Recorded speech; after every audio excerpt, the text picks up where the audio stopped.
It's actually really nothing to be free, to be happy, to be excited, to be joyous, you know, to be peaceful, which is really the way. But we have forgotten that. We have strayed from the way as we have come into this world, and we all were conditioned to look for answers outside of us. We're conditioned to look for freedom outside of us. We were conditioned to look for happiness outside of us. And to fight for peace. You know, there are peacekeeping forces, and we learn about that in school. We learn about war. We learn about history, and that's just a story we've been told. And the story basically just repeats itself because we haven't really learned anything. And that is really the main point I try to draw attention to here, that life is really a school, this kind of school where we're here to learn from history. But not just from history, we're here to learn from and with one another. So we can get to know ourselves better. And that is ultimately where the journey leads. The journey leads home. And so I welcome you again home here, to my home in Nackenheim, a small town in Germany between Mainz and Worms. And I returned home after I lived for a long time in the United States, where I had some very interesting experiences, not very easy experiences, but experiences which have provided me with some interesting insights. And if you'd like to find out more about that, you can please take a look at my website, keinding.com, and there go under contact, and they can read also in English my biography. I don't want to go into the story because I also have found how my own story repeats itself, how I'm not really moving forward, and it's really time for me now. I realize now is the time. Now is the time to be new. Now is everything. And now is the time to learn. Now is the only opportunity where we can learn something. And as I have found my inner teacher, I also want to make that clear. I'm not here to teach you that. I cannot teach that. In reality, actually, nobody really can teach you anything. But what you can do is you can learn. You can open yourself up to experience. You can open yourself up to other people. You can understand that especially people who are difficult for you to deal with, people you don't like, people who irritate you, actually those people are your greatest teachers, because it's not really about them. They are not the problem. Like those who control the world are not the problem. Like the terrorists are not the problem. They're just a symptom of the problem. Trump is not the problem. North Korea is not the problem. Islam is not the problem. They are, again, the symptom of the problem. The problem is really how we deal with it, how we respond to it, how we react to it. And ultimately, that is the only person we can control is ourselves. That is really the gist, basically, of the whole area of self-development, which I really intensely studied when I lived in the United States. The only person you can change is yourself. And so, the journey really begins when we become aware of what it is we become aware of, when we think about what we think about. And we understand that is something that I think it's amazing still what Stephen Covey said, and that he wrote a great book, The 7 Habits of Highly Effective People. He said that between what happens to you and your response to what happens to you lies your ultimate freedom to choose your response.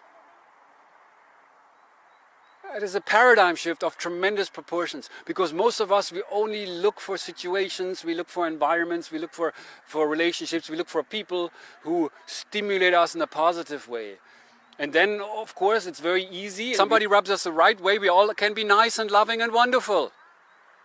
But at the same time, and that's really where I like to draw attention to, where really your greatest opportunity for learning lies, when something stimulates you in a negative way, when somebody rubs you the wrong way, when something triggers something negative in you, usually, what happens?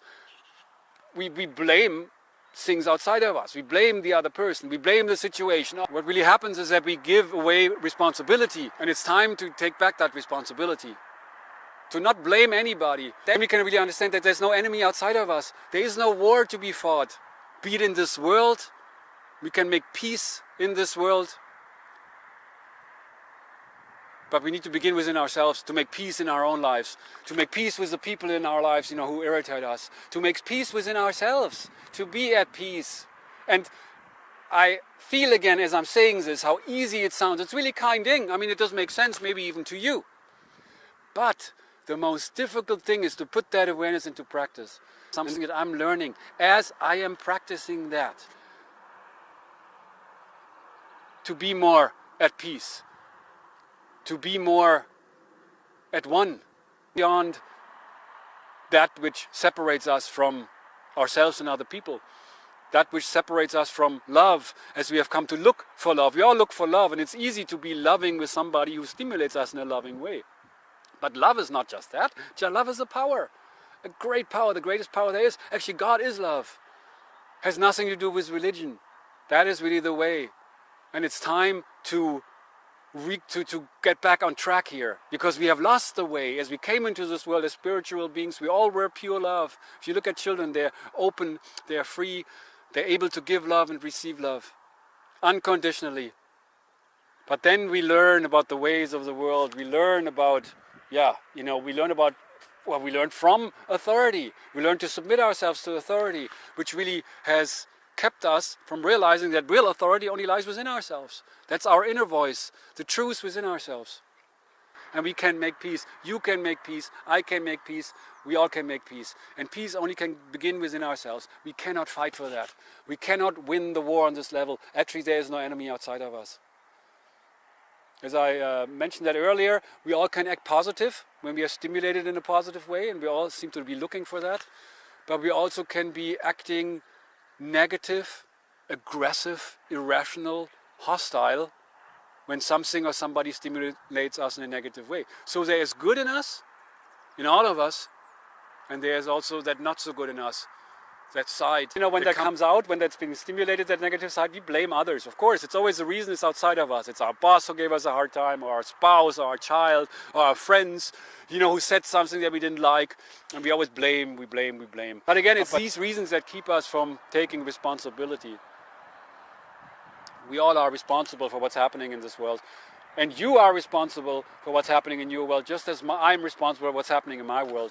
Really not so much what happens to us that creates our reality, it's really how we deal with what happens to us, how we deal with negativity. And how I mentioned earlier, people who are difficult for you to deal with, it's not really about them, they are not to blame. It's really how you react to that, how you react to difficult situations. We all actualize what we realize.